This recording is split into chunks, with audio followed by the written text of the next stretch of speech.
Hi everyone.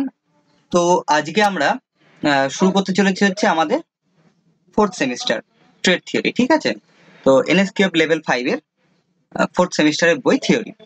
তো এই semester সম্পর্কে আমরা ফার্স্ট একটু জেনে নিই যে এখানকার সাবজেক্টগুলোতে কি কি আছে আমাদের। ঠিক আছে, একটা ব্রিফ আইডিয়া নিয়ে নিই। ওকে, তো ফার্স্টে আমাদের যে কন্টেন্ট গুলো আছে তার মধ্যে হচ্ছে ইলেকট্রনিক্স, তার প্র্যাকটিস। ইলেকট্রনিক্স প্র্যাকটিসের ভেতরে আমাদের দেখতে পাচ্ছি circuit board, soldering, register, colour coding, এগুলো সম্পর্কে। তারপর সোল্ডারিং টেকনিক্স, কিভাবে সোল্ডারিং করা হয়, semiconductor theory, active and passive component. So এখন আমরা বেসিক্যালি ডায়োড সম্পর্কে, ট্রানজিস্টর সম্পর্কে, এই সমস্ত জিনিসগুলো সম্পর্কে জানবো। PN junction, semiconductor diode, rectifier, transistor, ঠিক আছে, transistor basics, sorry biasing and characteristics. So ট্রানজিস্টরকে কিভাবে চালু করতে হয়, অন করতে হয়, সেই নিয়ে। হ্যাঁ, তারপরে ডিফারেন্ট টাইপের অ্যাম্পলিফায়ার তৈরি করা, সুইচেস, হ্যাঁ, ট্রানজিস্টর যে বিভিন্ন রকম অ্যাপ্লিকেশন ট্রানজিস্টর, সেগুলোকে জানা। সিআরও কি জিনিস, সেটা কিভাবে ইউজ করতে হয় সেটাকে জানা। প্রিন্টেড সার্কিট বোর্ড কি, তার একটা ধারণা তৈরি করা। পাওয়ার ইলেকট্রনিক্স, এগুলো সম্পর্কে। ঠিক আছে, পাওয়ার সাপ্লাই, ট্রাবল শুটিং, তারপরে power control circuit, SCR, DIAC, TRIAC, IGBT, এগুলো সম্পর্কে। তো ইন্টিগ্রেটেড সার্কিট মানে আইসি যাকে বলি আমরা। তারপরে ভোল্টেজ রেগুলেটর, ডিফারেন্ট টাইপের। Binary number system, logic gate, combination circuit, wave shape oscillator and multivibrator. So এটা হচ্ছে ইলেকট্রনিক্স এর পার্ট। সেকেন্ড মডিউল হচ্ছে কন্ট্রোল প্যানেল। সে আমাদের যে কন্ট্রোল প্যানেল, যেখান থেকে আমরা বেসিক্যালি সমস্ত মেশিনস গুলোকে আমরা কন্ট্রোল করি বা চালাই, অন অফ করি। So that is a control panel portion. তো তার কি কি এলিমেন্ট থাকে কি সেটা নিয়ে। তারপর হচ্ছে এসি ডিসি মোটর ড্রাইভ। তো আমরা ডিফারেন্ট টাইমে মোটর নিয়ে আলোচনা করার সময় আমরা জানতাম যে মোটরের যে একটা ডেডিকেটেড জোন আছে। আজকের যুগে অ্যাডভান্স ইলেকট্রনিক্সে আমরা জানতে পারি যে সেখানে ড্রাইভস নামে একটা কনসেপ্ট আছে, তাই না? তো সেখানে এসি ড্রাইভ বলে তাকে, বা ডিসি ড্রাইভ। ডিসি মোটরের জন্য ডিসি ড্রাইভ, এসি মোটরের জন্য সেই সম্পর্কে জানা, একটা বেসিক আইডিয়া তৈরি করা। তারপরে ফোর্থ মডিউল হচ্ছে ইনভার্টার এন্ড ইউপিএস। তো এই ইনভার্টার ইউপিএস এর মধ্যে বাকি সমস্ত জিনিসগুলো এখানে আছে। এই পোর্শনটা mainly focused on the electronics basic, মানে ইলেকট্রনিক্স যে জিনিসটা তার উপরেই খুব বেশি ফোকাস করা। আর লাস্ট আমাদের দুটো চ্যাপ্টার্স আছে, যে দুটো মডিউল, সেটা ফিফথ নম্বর মডিউল, সেটা হচ্ছে পাওয়ার জেনারেশন এন্ড সাবস্টেশন। এখানে কি কি আছে? এখানে আছে হচ্ছে source of energy, thermal power generation, hydel বা হাইড্রো ইলেকট্রিক পাওয়ার প্ল্যান্ট। তবে visiting of electric substation, electrical substation. তারপরে electrical power generation by non conventional method. উপরে দুটো কনভেনশনাল মেথড ছিল, নন কনভেনশনাল মেথড। তার মধ্যে হচ্ছে tidal power generation, magneto hydrodynamic, MHD যাকে বলে। তারপরে power generation by solar inverters, হ্যাঁ। তারপর যে উইন্ড এনার্জি, এগুলোকে, বা টাইডাল এনার্জি। তারপর উইন্ড পাওয়ার জেনারেশন। তো এই নিয়ে হচ্ছে বেসিক্যালি আমাদের পাওয়ার জেনারেশন। আমাদের যে এই যে হিউজ ইলেকট্রিক্যাল কনজাম্পশন হয় সারা ওয়ার্ল্ড ওয়াইড, তো এই এতগুলো ইলেকট্রিসিটি আসে কোথা থেকে মেইনলি? তো তার যে সোর্স, সেই সোর্স গুলো নিয়ে আলোচনা করা, তাকে বিভিন্ন ক্যাটাগরিতে ভাগ করা হয়েছে। সেটা নিয়ে বেসিক্যালি এই পাওয়ার জেনারেশন এন্ড সাবস্টেশন এই চ্যাপ্টারটা কভার করছে। তারপরে আরেকটা অন্যতম ইম্পর্টেন্ট চ্যাপ্টার আছে, সেটা হচ্ছে 6 নম্বর মডিউল, সেটা হচ্ছে ট্রান্সমিশন অ্যান্ড ডিস্ট্রিবিউশন। তো এই যে এবার পাওয়ারটা জেনারেট করে ফেললাম, এই পাওয়ারটা জেনারেট করে তো আমাদেরকে নিয়ে যেতে হবে এক জায়গা থেকে অন্য জায়গায়, লোড সেন্টারে নিয়ে যেতে হবে, বিভিন্ন সাবস্টেশনে নিয়ে যেতে হবে, একটা স্টেট থেকে আরেকটা স্টেটে নিয়ে যেতে হবে, ইভেন কন্টিনেন্টালেও যেতে পারে। তো আমরা একটা একটা একটা দেশ থেকে আরেকটা দেশের মধ্যে মানে এনার্জিকে সাপ্লাই করছি, হ্যাঁ। তো এই যে যে বড় ইনফ্রাস্ট্রাকচার, সেখানে কি কি জিনিস থাকে, তাই নিয়ে যে আলোচনা, সেটা হচ্ছে ট্রান্সমিশন অ্যান্ড ডিস্ট্রিবিউশনের মধ্যে পড়বে। আর লাস্টে আমাদের বিভিন্ন যে মেশিনস গুলো আছে, যে আমাদের যে সার্কিট ব্রেকার্স বলে যাদেরকে, মানে সার্কিট ব্রেকার মানে জানো, যারা সার্কিটকে মেক করতে আর ব্রেক করতে, বোথ কন্ডিশনস, সেটা হচ্ছে নর্মাল আর অ্যাবনর্মাল, দুটো কন্ডিশনে সার্কিটকে যারা অন বা অফ করতে পারে, এমন সুইচ গিয়ার্সকে আমরা কি বলেছি, সার্কিট ব্রেকার্স, তার একটা পার্ট। রিলেজ আছে, তবে ডিফারেন্ট টাইপের। তো এই নিয়ে আমাদের ওভারঅল হচ্ছে এই সেমিস্টারটা তৈরি। তো অবশ্যই ইন্টারেস্টিং লাগবে, আর খুব দ্রুতও শেষ হয়ে যাবে। ঠিক আছে, অসুবিধা নেই, তোমরা একটু ফলো করতে থাকো। আজকে আমি মেনলি যেটার উপর আলোচনা করতে চলেছি, সেটা হচ্ছে পাওয়ার জেনারেশন অ্যান্ড সাবস্টেশন। তো সাবস্টেশন স্মল কনসেপ্ট এখন আমরা ডেলিভার করব, আস্তে আস্তে যখন ট্রান্সমিশন ডিস্ট্রিবিউশনে যাব তখন অনেক ডিটেলিং এ জানবো জিনিসটা নিয়ে। তো আপাতত আমরা পাওয়ার জেনারেশনটাকে একটু ফোকাস করি, আমি এই জায়গাটাতে যেতে চাইছি। ঠিক আছে, তোমাদের বইয়ের ফোর্থ সেমিস্টারের থিওরি বইয়ের পেজ নাম্বার 161। ওকে, এই পেজে তোমরা পেয়ে যাবো। আমি একটু চলে যাই, হ্যাঁ।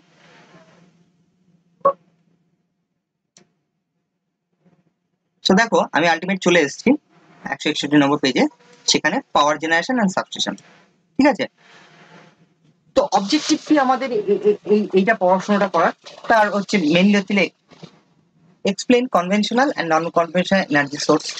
আমাদের এনার্জি যে আসে তার যে সোর্স গুলো, কিছু কনভেনশনাল হয়, কিছু নন কনভেনশনাল, কিছু হয় হচ্ছে প্রচলিত, কিছু অপ্রচলিত। তো কনভেনশনাল মানে হচ্ছে প্রচলিত, আর এটা হচ্ছে অপ্রচলিত পদ্ধতি। ঠিক আছে, সেগুলো একটা ভাগ করা হয়েছে, সেটা জানা। State the various source of energy, different type of swords, মানে যে জায়গা থেকে এনার্জি গুলো আসে আমাদের কাছে। সোর্স মানে বেসিক্যালি কোনো সময় আমরা কয়লা পুড়িয়ে, বা কোনো সময় যে এই যে স্রোত আছে, একটা নদীর জলের মধ্যে একটা স্রোত আছে, বা সমুদ্রে জোয়ার ভাটা হচ্ছে, বা সমুদ্রের ঢেউ আছে, তো এগুলোর মধ্যে একটা শক্তি আছে, আর সেই শক্তিগুলোকে আমরা কনভার্ট করি। তো এগুলো সোর্স গুলো ডিফারেন্ট, সবাইকে ইলেকট্রিসিটিতে কনভার্ট করি, কিন্তু সোর্স গুলো কি, কোনো সময় কেমিক্যাল থেকে পাচ্ছি আমরা এনার্জি, কেমিক্যাল এনার্জিটাকে আমরা কনভার্ট করছি। কোনো সময় হচ্ছে যে স্ট্যাটিক এনার্জি, মানে যার কোনো একটা উচ্চতায় থাকার ফলে যে এনার্জিটা থাকে কোনো জিনিসের মধ্যে স্টোর হয়ে, ঠিক আছে, তো সেই এনার্জিটাকে ব্যবহার করি। যেমন জলের ভেতরে, উঁচুতে জল থাকা, তার ভেতরে একটা এনার্জি বেশি আছে, আস্তে আস্তে সেটা যত নিচের দিকে আসতে থাকে তত তার এনার্জি কমতে থাকে। ঠিক আছে, তারপরে হচ্ছে state the type of fuel, মানে জ্বালানি, আমাদের কত টাইপের জ্বালানি হতে পারে use for power plant generation. একদম পাওয়ার প্ল্যান্টের জন্য যত টাইপের জ্বালানি ব্যবহার হয় সেগুলোকে এখানে ডিসকাস করা, এই সম্পর্কে একটা আইডিয়া তৈরি করা। Explaining the working practical of thermal power station, cool and sorry explain sorry coal and nuclear based. ঠিক আছে, তো থার্মাল পাওয়ার প্ল্যান্ট, এটা নিয়েও এবার আলোচনা করা হবে। থার্মাল পাওয়ার প্ল্যান্ট মানে তাপ বিদ্যুৎ কেন্দ্র যাকে বলে। তো তাপবিদ্যুৎ কেন্দ্রে কিভাবে ইলেকট্রিসিটি জেনারেট হয় সেখানে, সেটা নিয়ে জানা। আমরা প্রচুর শুনেছি তাপবিদ্যুৎ কেন্দ্র বা থার্মাল পাওয়ার স্টেশন বা প্ল্যান্ট, তো সেটা নিয়েই ডিসকাস হবে। লাস্ট হচ্ছে explain schematic arrangement and constituents of thermal, diesel and gas turbine power plant. এদের মধ্যে যে ডিস্টিংগুইশ করা, তাদের যে বৈশিষ্ট্যগুলো, সেগুলোকে একসঙ্গে আলোচনা করাটা হচ্ছে বেসিক্যালি আমরা দেখবো একটা লাস্ট পোর্শনে। তো বেসিক্যালি তোমরা এইখানে যেটা বলার সেটা হচ্ছে, আমি খুব বলে যাবো জিনিসটাকে নিয়ে, ঠিক আছে, আমাকে লাইন বাই লাইন পড়ার দরকার নেই, কারণ এটা সো ইজি। তুমি যদি একবার একটু জোর দাও পড়াতে, তাহলে বুঝতে পারবে যে নিজে পড়ে পড়ে সব বুঝতে পারছো, এখানে কোনো কমপ্লেক্সিটির জায়গা নেই। মনে হবে যেন একটা ইতিহাসের বই আমরা যেভাবে পড়তাম একটা জিনিসকে জানি, ঠিক সেরকম ভাবে। এখানে কোনো কঠিন জিনিস নেই, ঠিক আছে। অন্তত থার্ড সেমিস্টারে আমরা যতটা ইনভলভ হতে হয় নিজেদেরকে, ঠিক ততটা জিনিসও এখানে নেই। তুমি যদি একটু দেখো, নিজেই বুঝতে পারবে, নিজে আন্ডারস্ট্যান্ড করতে পারবে। তো ইন্ট্রোডাকশন অফ পাওয়ার জেনারেশন। দেখো বেসিক্যালি আমাদের এনার্জি তো সমস্ত পৃথিবীটাকে, বিশ্বটাকে চালাচ্ছে, তাই না, ড্রিভেন করছে এনার্জির জন্যই। এনার্জি আছে তো কাজ হচ্ছে। সিমিলার ওয়েতে আমাদের আজকের যুগে ইলেকট্রিসিটি হচ্ছে একটা কি এনার্জি, তাই তো, যেটা ছাড়া বলা যায় যে জীবন অচল, বা আমরা হয়তো বহু সিচুয়েশনে বাঁচতেও পারবো না, তাই না। তো সেরকম ক্ষেত্রে আমাদের ইলেকট্রিসিটি জেনারেট করার প্রয়োজন। তো এই যে ইলেকট্রিসিটি, এটা সারা বিশ্বে ডিফারেন্ট দেশ আছে, ডিফারেন্ট লোকেশনস আছে, বিভিন্ন আলাদা আলাদা পরিস্থিতি প্রত্যেকটা জায়গার। তো তার ভিত্তিতে কি হয়, জেনারেশনটা হয়। কোথাও হয়তো কয়লা প্রচুর পাওয়া যায়, তো সেখানে কয়লা পুড়িয়ে আমরা বিদ্যুৎ তৈরি করি। কোথাও হয়তো প্রচন্ড উইন্ড এনার্জি আছে, ঠিক আছে, পাহাড়ের মাথায় কয়লা পুড়িয়ে বিদ্যুৎ তৈরি করাটা খুব কঠিন ব্যাপার রয়েছে, হয়তো লোকেশনগত ভাবে সেখানে ট্রান্সপোর্ট করা যায় না। তো সেরকম ক্ষেত্রে পাহাড়ে হয়তো প্রচন্ড হাওয়া হয়, তো সেক্ষেত্রে হাওয়ার থেকে শক্তিটাকে বার করে নেওয়া, এক্সট্রাক্ট করা। তারপরে কোস্টাল এরিয়া, যেখানে সমুদ্রের ধার, সেখানে কি হতে পারে যে জোয়ার ভাটার যে শক্তিটা হয়, জোয়ারের ফলে যে জলটা যে ফুলে ওঠে, তাই না, জলটার মানটা বেড়ে যায়, নদীর তেও জল ঢুকতে থাকে। তো এই যে যে জলটা ঢোকে সেটাকে একটা জায়গায় ধরে নিলাম, যখন ভাটা হচ্ছে সেই সময় সেই জলটাকে ছাড়ার টাইমে সেই শক্তিটাকে আমরা নিয়ে কি করলাম, হ্যাঁ, সেই স্থিতিশক্তিটাকে গতিশক্তিতে পরিণত করে আমরা ইলেকট্রিসিটি তৈরি করলাম। ঠিক আছে, তারপরে যেখানে দেখা যাচ্ছে মরুভূমি, যেখানে হয়তো সহজে আমরা অন্য থার্মাল পাওয়ার প্ল্যান্ট গুলো বা অন্যান্য প্ল্যান্ট গুলো আমরা তৈরি করতে পারছি না, সেই জায়গায় হয়তো সোলার প্যানেল, বা যেখানে প্ল্যান্টি অফ জমি আছে, হ্যাঁ, যেখানে সূর্যের তাপও প্রচুর, অনেক খুব বেশি মেঘলা থাকে না সব সময়, বছরে প্রায় 300 দিন, 310 দিন প্রায় আমরা কন্টিনিউয়াসলি এনার্জি জেনারেট করতে পারবো। এমন একটা প্লেসে আমরা অবশ্যই সোলার টাকে প্রমোট করতে পারি, সোলার এনার্জিটাকে আমরা ইউজ করতে পারি, মানে সোলার প্যানেল দিয়ে আমরা কি করতে পারি, বিদ্যুতে কনভার্ট করে সূর্য শক্তিকে, সৌরশক্তিকে বিদ্যুতে পরিবর্তিত করে আমরা ব্যবহার করতে পারি। তো বেসিক্যালি আমাদের সোর্স অফ এনার্জি এগুলো দেখে নিই, কোথা থেকে আমাদের শক্তিগুলো আসে। তো আমাদের যত টাইপের এনার্জি সোর্স আছে তার মেইনলি হচ্ছে কিন্তু সমস্ত কিছুর প্রধান হচ্ছে সূর্য, সান।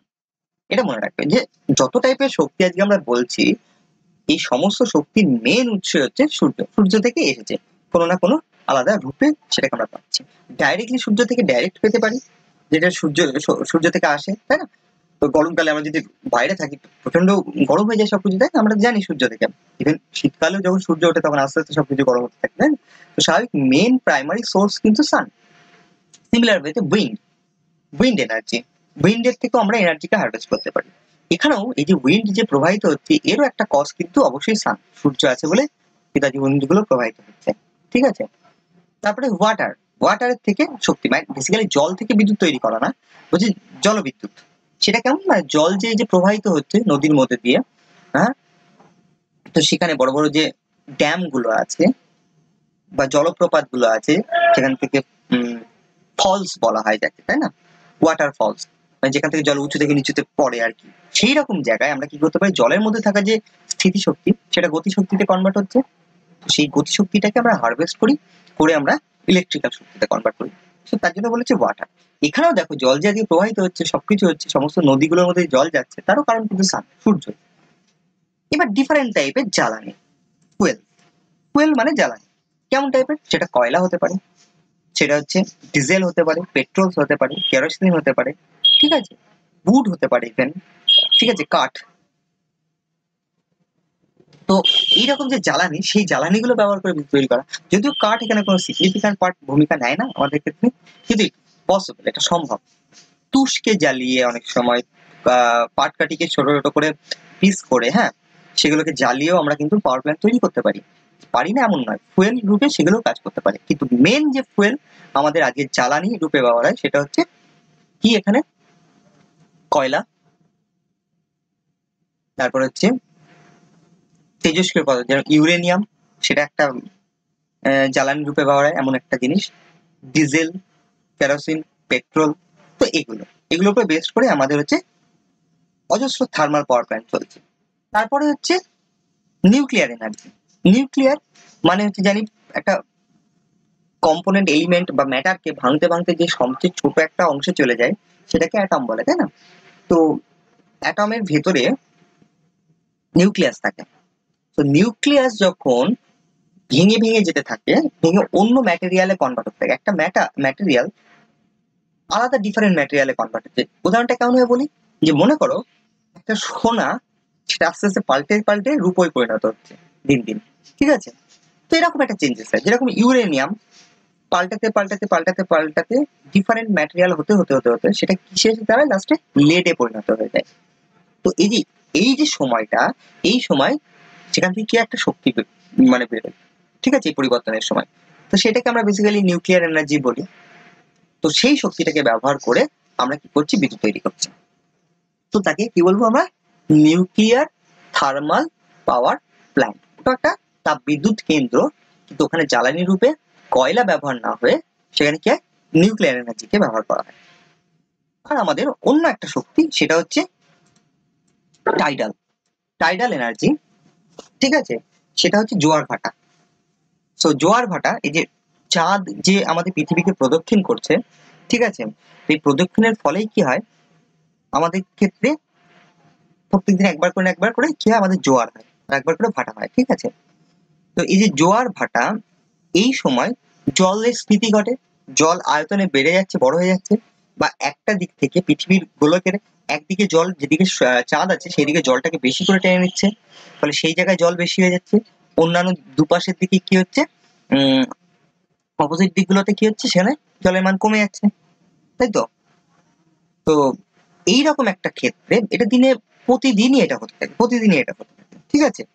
এর ফলে যখন জলটা স্ফীতি হচ্ছে, তখন জলটা বেড়ে যাচ্ছে, আমাদের নদীর মধ্যে ঢুকছে, কোথাও একটা বড় বাঁধ বানিয়ে সেখানে আমরা জলটাকে স্টোর করে নিলাম, দিয়ে যখন ভাটা হয়ে গেল, তখন সেই জলটাকে সেখান থেকে ছেড়ে, তাহলে জোয়ারের টাইমে জল অনেক উঁচুতে, আমাদের স্টোর হয়ে গেছে, উঁচুতে স্টোর হয়ে গেছে, আর ভাটার টাইমে জল অনেক নিচে নেমে গেছে।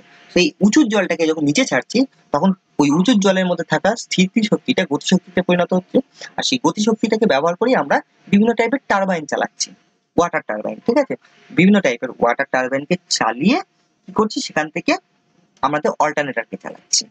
তাহলে ওয়াটার টারবাইন থেকে ওয়াটার টারবাইন কি করছে, ওই যে জলের ভেতরে যে গতিশক্তি আছে সেটাকে আবর্ত গতিতে, আবর্ত শক্তিতে বা রোটেটিং এনার্জি, বা যাকে আমরা মেকানিক্যাল এনার্জি বলতে পারি, তাতে কনভার্ট করছে। সেই মেকানিক্যাল এনার্জি আমরা দিচ্ছি কোথায়, না হচ্ছে আমাদের অল্টারনেটরের ভেতরে। তো অল্টারনেটর সেই মেকানিক্যাল এনার্জিটাকে কি করছে, কনভার্ট করে দিচ্ছে ইলেকট্রিক্যাল এনার্জিতে। কিভাবে করে সেটা আমরা এতদিন জেনেই আসলাম, আগের ভিডিওগুলোতেও আছে। আর যদি কোনো অসুবিধা থাকে আবার অল্টারনেটর দেখে আসুন কিভাবে কাজ করে। তো এই হচ্ছে আমাদের মেন সোর্স, যেখান থেকে আমরা এনার্জি জেনারেট করি। তো সান যেভাবে বললাম, উইন্ড যেভাবে বললাম, নিউক্লিয়ার যেভাবে বললাম, সেগুলো সবই কিন্তু এখানে আছে, আলোচনা করা হয়েছে। ঠিক আছে, তোমরা এটা নিজেরা দেখে নেবে, বুঝতে পারবে আমি যেটা বললাম সেটাই। এবার যদি একটা কোনো হিসাব চাও যে নিউক্লিয়ার এনার্জির ক্ষেত্রে, এটা খুব একটা ইন্টারেস্টিং এনার্জি, তাই না, সোর্স। তো এটা নিয়ে অনেক টাইপের বাধা নিষেধও আছে, আবার বহু জায়গায় ব্যবহার করে অ্যাডভান্টেজও পাওয়া যায়, তাই না। তো এটাকে কেউ ভালো মনে করে, কেউ খারাপ মনে করে, এরকম একটা দৃষ্টিভঙ্গি কিন্তু বিশ্বে আছে। কিন্তু ওভারঅল আজকের যুগে অনেক সেফলি নিউক্লিয়ার এনার্জিকে ব্যবহার করার ব্যবস্থা আছে, তাতে আমরা তৈরি করতে পারি। অনেক ডিসঅ্যাডভান্টেজের জায়গাও আছে, সেগুলোকে আমরা আশা করি ভবিষ্যতে আরো অবসলেট করে দিতে পারবো। তো দেখো এখানে বলছে it is estimated that heat produced by 1 KG of nuclear fuel, মানে 1 KG nuclear fuel, say uranium, plutonium হতে পারে। তো এগুলো নিউক্লিয়ার ফুয়েল আর কি, বা নিউক্লিয়ার ম্যাটার আর কি। তো এদের থেকে যে শক্তিটা আমরা পাই টোটাল, সেটা কি is equals to that are produce by the কত, এখানে দেখো 27,50,000 কেজি অফ কোল। মানে যদি 3টে শূন্য সরিয়েও দাও তাহলে জানতে পারবে 2750 টন, 2750 টন বা 27,50,000 কেজি কয়লা পুড়িয়ে যে শক্তিটা আমরা পাই, ঠিক সেই পরিমাণ শক্তি আমরা মাত্র 1 কেজি ইউরেনিয়ামে থেকে পেতে পারি, 1 কেজি প্লুটোনিয়াম থেকে পেতে পারি। সে একটা রাফ কম্পারিজন, ঠিক আছে, সেখান থেকে আমরা কিন্তু পাই। তবে নিউক্লিয়ার পাওয়ার প্ল্যান্ট গুলোর ওয়েস্ট যেটা তৈরি করে সেটা কিন্তু খুবই কম মানের। ঠিক আছে, তো এবার চলো আমরা একটু দেখে নিই কম্পারিজন অফ এনার্জি সোর্স, যে ডিফারেন্ট এনার্জি সোর্স আছে তাদের মধ্যে কম্পারিজনটা কি, তাদের কার কস্ট ইনিশিয়ালি কত লাগবে, রানিং করতে কতটা কস্ট লাগে, রিজার্ভ কেমন প্রয়োজন, কে কতটা ক্লিন এনার্জি দেয়, কার কনস্ট্রাকশনের জটিলতাটা কেমন, হ্যাঁ, আর বিশ্বাসযোগ্যতাটা, নির্ভরযোগ্যতাটা, ব্যাপারটা, এই আসপেক্ট গুলোতে আমরা ভাগ করছি। তো এখানে মেনলি 3টে টাইপের এনার্জি সোর্সকে আমরা, যেটা বড় বড় 3টে আছে, তো সেই 3টেকে আমরা করছি। দেখো আমাদের দেশে আজও এখনো অনেকটাই বেশি পরিমাণ, মানে সবচেয়ে বেশি এনার্জিটা আজও জেনারেট হচ্ছে কোল বেস থার্মাল পাওয়ার প্ল্যান্ট থেকে, মানে কয়লা পুড়িয়ে। ঠিক আছে, তো তারপরেই বাকিগুলো আছে, হাইড্রো ইলেকট্রিক আছে বা জলবিদ্যুৎ কেন্দ্র থেকে আসছে, সোলার আছে, সোলার আর কি যথেষ্ট সিগনিফিক্যান্ট ভূমিকা নিচ্ছে, আর কি রোল নিচ্ছে একটা সারা বিশ্বের জন্য, ইভেন ভারতে অনেক বেশি মাত্রা হচ্ছে। তো চায়না যেরকম হচ্ছে ফার্স্ট পজিশনে যেরকম আছে, ভারত সেরকম সেকেন্ড পজিশনে চলে আসছে। ঠিক আছে, মানে সোলার এনার্জিকে ব্যবহার করার জন্য। তো চলো যদি দেখি 3টে সোর্সের মধ্যে initial cost, water power plant এটা খুব হাই কম্পেয়ার টু কার, না ফুয়েল বেস, মানে ডিজেল পাওয়ার প্ল্যান্ট হোক, কোল বেস পাওয়ার প্ল্যান্ট হোক, ঠিক আছে, এই সমস্ত পাওয়ার প্ল্যান্টের তুলনায় একটা হাইড্রো ইলেকট্রিক পাওয়ার প্ল্যান্ট বা ওয়াটার থেকে যখন জলবিদ্যুৎ কেন্দ্র তৈরি করা হয় তখন তার ইনিশিয়াল কস্টটা কি হবে, হাই হয় শুরুতে, কিন্তু এটা শুরুতে বানানোর জন্য শুধুমাত্র।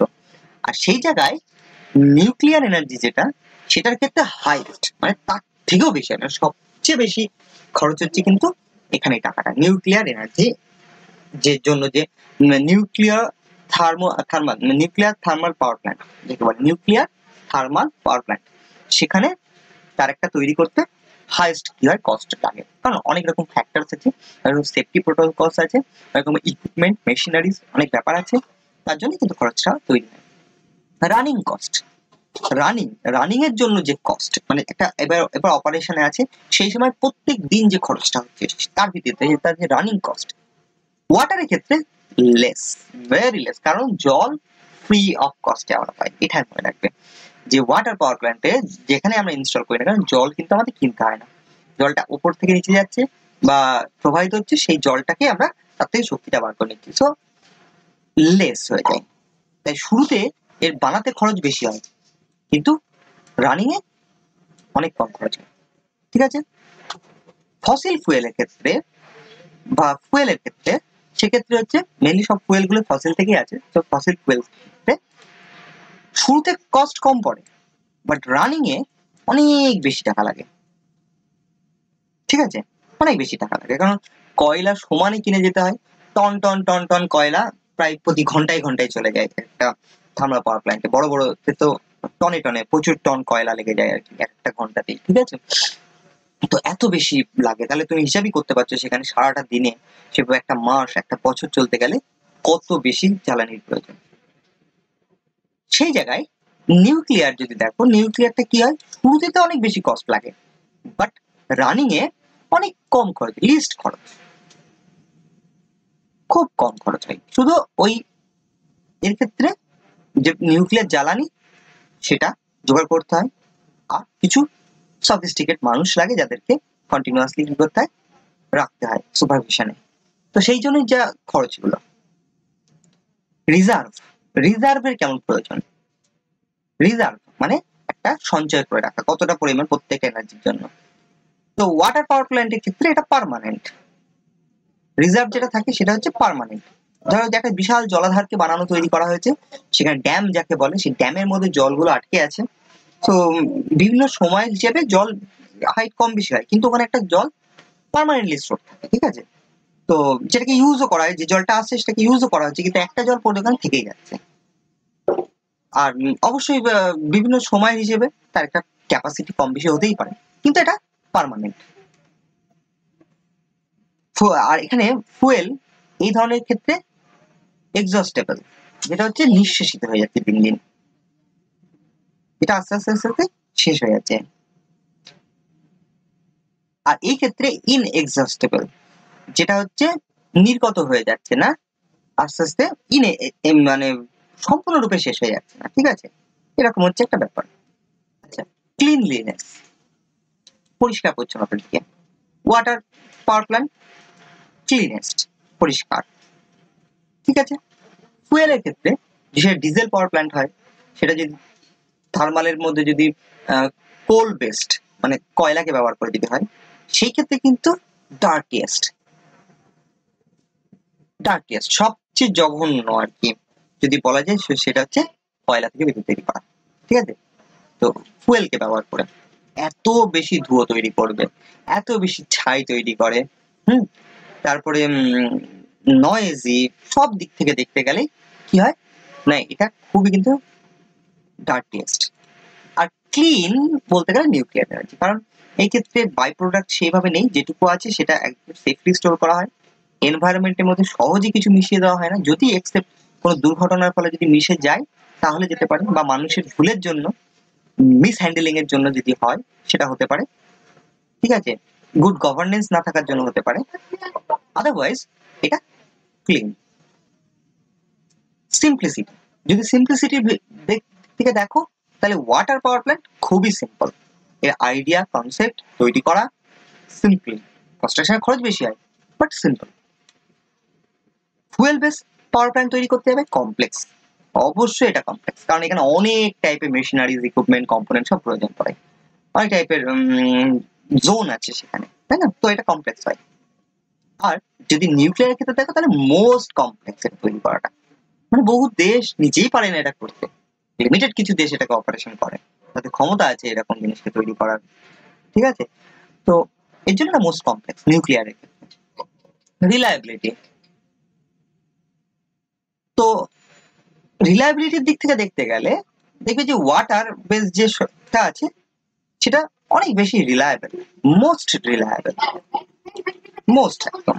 এটা একটা ধারাবাহিকতা রেখে যায়, এর 30, 40, 50 বছরের জন্য তৈরি হলে সে কন্টিনিউয়াসলি কাজ করে যায়, হ্যাঁ ওইভাবে তোমাদের বিদ্যুৎ দিতে থাকে। কিন্তু ফুয়েলের ক্ষেত্রে এটা লেস রিলায়েবল, কারণ এ বহু রকম জিনিসের উপর নির্ভরশীল। ঠিক আছে, বহু রকম অবস্থা, যদি জ্বালানি সাপ্লাই না থাকে রিলায়েবিলিটি নষ্ট হয়ে যাবে, তাই না? যদি জ্বালানি কোয়ালিটি কমে যায় রিলায়েবিলিটি কমে যাবে, যে কোনো সময় যে কোনো ইকুইপমেন্ট কম্পোনেন্টের ফেলিওরে রিলায়েবিলিটি কমে যায়। তো এখানে অনেক ইস্যু আছে। আর নিউক্লিয়ার এনার্জির ক্ষেত্রে এতটা বেশি টাকা ইনভেস্ট করা হয়েছে যেখানে মেশিন ফেলিওরসটাকে মিনিমাম থেকে মিনিমামতম রাখা হয়েছে, যাতে কোনো মেজর যাতে কোনো অ্যাক্সিডেন্ট না হয়। ঠিক আছে, ফলে এখানে হাইয়েস্ট গ্রেড অফ ম্যাটেরিয়ালস ব্যবহার করা হয়েছে সবসময়, ফলে এটা মোর রিলায়েবল। এটা মোস্ট না হলেও এটা more reliable than the fossil fuel ব্যবহার করে তৈরি করার তুলনায়। তো এটা হচ্ছে আমাদের টোটাল কম্পারিজন ছিল। এখন আমরা দেখে নিই the type of fuel for power generation.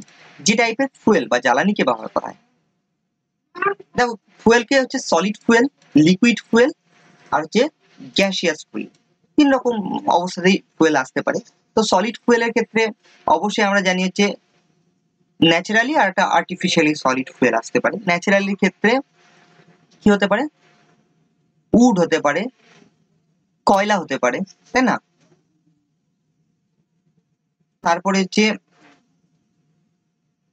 Artificial, যদি বলো আর্টিফিশিয়াল কিন্তু সলিড, সলিড মানে ঘনবস্তু, তাই তো? এমন যার আকার হচ্ছে সলিড আর কি, এমন টাইপের ফুয়েলের মধ্যে আর্টিফিশিয়াল মানে কৃত্রিম ভাবে যেটা আসে, একটা প্রসেসের পরে সেটা আসে, সেটা কি ন্যাচারালি নয়। কি বলছি, সেটা একটু প্রসেসের পরে আসছে, তৈরি করা হচ্ছে, কৃত্রিম ভাবে তৈরি করতে হচ্ছে। যেরকম হচ্ছে চারকোল, চারকোল কাঠকয়লা যাকে বলে, কোক কয়লার একটা ভাগ কোক, অ্যান্ড পালভারাইজড ফুয়েল।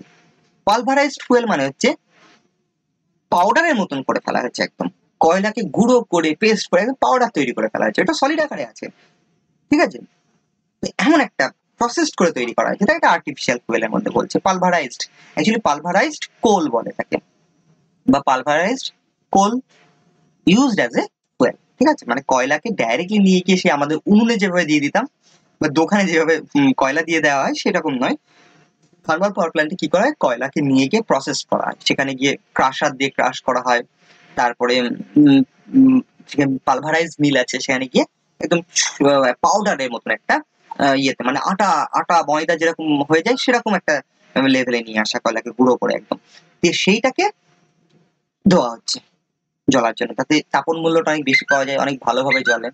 ঠিক আছে, এবার লিকুইড ফুয়েলস, লিকুইডের ক্ষেত্রে ফুয়েলস রূপে যেরকম ব্যবহার হচ্ছে গ্যাসোলিন মানে পেট্রোল, কেরোসিন, আমি বললাম কেরোসিন যেরকম আছে কেরোসিন, গ্যাস অয়েল, বিভিন্ন গ্যাস অয়েল আছে, আর ডিজেল। এগুলো সবই কিন্তু কি হচ্ছে, এগুলো খনিজ মানে তেল আর কি, এগুলো খনি থেকে পাওয়া যায়। ঠিক আছে, গ্যাসোলিনের ক্ষেত্রে সব ভাগগুলো বলেছে। ঠিক আছে, আর হচ্ছে গ্যাসিয়াস ফুয়েল, গ্যাসিয়াস মানে গ্যাস রূপে যেটা পাওয়া যায়, যেমন ন্যাচারাল গ্যাস পাওয়া যায় না বিভিন্ন জায়গা থেকে, ন্যাচারাল গ্যাস মাইনিং হয়, সেখান থেকে ন্যাচারাল গ্যাস পাওয়া যায়। তো সেই সমস্ত গ্যাসকে ব্যবহার করে আমরা কি করছি, আমরা হচ্ছে বিদ্যুৎ তৈরির কাজে লাগাচ্ছি। Producer gas, producer gas the mixture of CO2 and H2 with a little CO2। আচ্ছা, কার্বন মনোক্সাইড, হাইড্রোজেন আর কার্বন ডাইঅক্সাইড, এগুলো মিক্সের ফলে কি হয়, এই তিনটে মিশিয়ে আমরা প্রোডিউসার গ্যাস তৈরি করি। ঠিক আছে, এটা তৈরি করা হয়। তো এই গ্যাসটা ব্যবহার করেও আমরা কি করতে পারি, তৈরি করার কাজে ব্যবহার করতে পারি। আর by product gases, by product মানে বিভিন্ন জায়গায় আমাদের কি হয়, বাই প্রোডাক্ট রূপে গ্যাস তৈরি হতে পারে, সেই গ্যাসকে ব্যবহার করে আমরা কি করতে পারি, আমরা বিদ্যুৎ তৈরি কাজে ব্যবহার করতে পারি। যেরকম হচ্ছে গোবর থেকে গ্যাস তৈরি করা, ব্লাস্ট ফার্নেস, কোক ওভেন, এগুলো থেকে যে গ্যাসগুলো তৈরি হয় সেগুলোকে আমরা ব্যবহার করে ইউজ করতে পারি। তো এবার ডিফারেন্ট টাইপের ফুয়েলস, তাদের কিছু অ্যাডভান্টেজ ডিসঅ্যাডভান্টেজ আছে। ঠিক আছে, তো এক এক টাইপের ফুয়েলসে কোনোটা ভালো হয়, কোনোটা খারাপ হয়। তো এইটা তোমরা পার্টিকুলার নিজেরা এবার দেখো, আমি ওভারঅল একটা ধারণা দিয়ে দিলাম যে আমাদের কি কিভাবে তৈরি করা হয়, কি হয় না কি হয় না। আশা করি তোমরা সবাই বুঝতে পেরেছো। বাকিটা তোমরা একটু নিজেরা দেখো যে কোন টাইপের ফুয়েল কোন কোন সিচুয়েশনের জন্য ভালো। The advantage and disadvantage of liquid fuel. Liquid ফুয়েলে কিছু অ্যাডভান্টেজ আছে, আবার কিছু ডিসঅ্যাডভান্টেজ আছে, সেটা একটু দেখবে। Advantage of and disadvantage of solid ফুয়েলের, হ্যাঁ, তার কিছু অ্যাডভান্টেজ ডিসঅ্যাডভান্টেজ সেটা একটু দেখে নাও। আমি আর বেশি ডিসকাস করছি এই জায়গাটা। এবার type of electrical energy generation, এইটা জাস্ট বলেই আমি কিন্তু আজকে শেষ করব। সেটা হচ্ছে কনভেনশনাল, একটা হচ্ছে type of electrical power generation. Electric পাওয়ারকে জেনারেশনের উপরে বেসড করে কার থেকে তৈরি করছি তারপরে বেসড করে একে দুটো ভাগে ভাগ করা হয়েছে। একটা হচ্ছে কনভেনশনাল পাওয়ার জেনারেশন, প্রচলিত পদ্ধতিতে পাওয়ার তৈরি করা, আর একটা হচ্ছে নন কনভেনশনাল পাওয়ার জেনারেশন। প্রচলিত পদ্ধতি মানে কি, যেখানে হচ্ছে কয়লাকে পুড়িয়ে জলবিদ্যুৎ কে ব্যবহার করা, ঠিক আছে, এগুলো কি, এগুলো হচ্ছে প্রচলিত। হাইড্রো, তারপর থার্মাল, নিউক্লিয়ার, ইভেন নিউক্লিয়ার মানে তাপবিদ্যুৎ, মানে নিউক্লিয়ার মানে পারমাণবিক তাপবিদ্যুৎ কেন্দ্র যাকে বলে, ঠিক আছে। তাহলে থার্মাল পাওয়ার প্ল্যান্ট বা তাপবিদ্যুৎ কেন্দ্র, পারমাণবিক তাপবিদ্যুৎ কেন্দ্র, জলবিদ্যুৎ কেন্দ্র, এগুলো হচ্ছে কি কনভেনশনাল। এই তিনটে কিন্তু কনভেনশনালের মধ্যে পড়ে, এগুলো প্রচলিত পদ্ধতিতে। এরাই কিন্তু মেজর, আজকের যুগে পৃথিবীতে এত এনার্জির মেন সোর্স কিন্তু এরা তিনজনেই ক্যারি করছে। তার মধ্যে কোল সবচেয়ে বেশি, মানে থার্মাল পাওয়ার প্ল্যান্টে, তারপরেই কি আসে জলবিদ্যুৎ, বা তারপরে কোনো কোনো দেশের উপর নির্ভর করে সেটা হচ্ছে তাপবিদ্যুৎ কেন্দ্রের মধ্যে পারমাণবিক তাপবিদ্যুৎ কেন্দ্র। এটা মেনলি মেন সোর্স। তারপরে আসছে যে নন কনভেনশনাল পাওয়ার জেনারেশন, অপ্রচলিত পদ্ধতি। অপ্রচলিত মানে যেটা প্রচলিত নয়, যেমন হচ্ছে কিছু রিনিউয়েবলস এনার্জি আছে, পুনর্নবীকরণযোগ্য এনার্জি। এটা নিয়ে পরে বলবো যে পুনর্নবীকরণযোগ্য এনার্জি সোর্স কাকে বলে। যেমন হচ্ছে উইন্ড, টাইডাল, সান এটসেট্রা। এগুলো থেকে যে শক্তিগুলো আছে সেগুলোকে ব্যবহার করে করে আমরা কি করতে পারি, উইন্ড থেকে শক্তি তৈরি করছি, মানে বিদ্যুৎ তৈরি করছি। জোয়ার ভাটা থেকে আমরা বিদ্যুৎ তৈরি করছি। সূর্যের শক্তিকে ব্যবহার করছি, থার্মাল মানে যেরকম সোলার বেস পাওয়ার প্ল্যান্ট যেগুলো, সেগুলো এগুলো হচ্ছে কল্ড নন কনভেনশনাল, এগুলোকে অপ্রচলিত বলে। আর এদের মধ্যে অপ্রচলিতের ক্ষেত্রেও প্রচুর আছে পাওয়ার প্ল্যান্ট, যেগুলোকে বলি আমরা কি রিনিউয়েবল এনার্জি সোর্সেস, মানে রিনিউয়েবল বা পুনর্নবীকরণযোগ্য পাওয়ার প্ল্যান্ট, ঠিক আছে। কিন্তু এগুলো আজও কি হচ্ছে, একটা স্মল স্কেলে তৈরি করা হয়, তার ইউটিলাইজেশন আজও বিশ্বে কম, কিন্তু দেশ ভিত্তিক এটা কি হচ্ছে, একটা দেশে কিন্তু এটা আস্তে আস্তে বৃদ্ধি পাচ্ছে, ঠিক আছে। তো নন কনভেনশনালটাও এখন একটা অন্যতম ইম্পর্টেন্ট পার্ট হচ্ছে। কনভেনশনালটা তো আমরা জানবোই, প্রথম আমরা কনভেনশনালি জানবো, তারপরে আস্তে আস্তে আমরা কিছু ঢুকবো নন কনভেনশনাল। তাহলে আমাদের নেক্সট দিন আমরা যেটা জানছি সেটা হচ্ছে থার্মাল পাওয়ার প্ল্যান্ট, তার মধ্যে হচ্ছে coal based thermal power plant, nuclear based thermal power plant, আর তারপরে হাইড্রোইলেকট্রিক থার্মাল পাওয়ার প্ল্যান্ট, ঠিক আছে। এই তিনটে জিনিস জানবো। এই তিনটে জানা মানে হচ্ছে আমাদের কনভেনশনাল মেন বড় তিনটে জানা হয়ে গেল। তারপরে আমরা ঢুকবো নন কনভেনশনাল, অপ্রচলিত, ঠিক আছে। সো থ্যাংক ইউ, আজকে এই পর্যন্তই থাকলো। আশা করি তোমাদের ইন্টারেস্ট লাগবে। এরপরে কারোর যদি কোনো প্রশ্ন জানার থাকে, এখানে যদি না বুঝতে পারো অবশ্যই আমাকে কিন্তু জানাবে।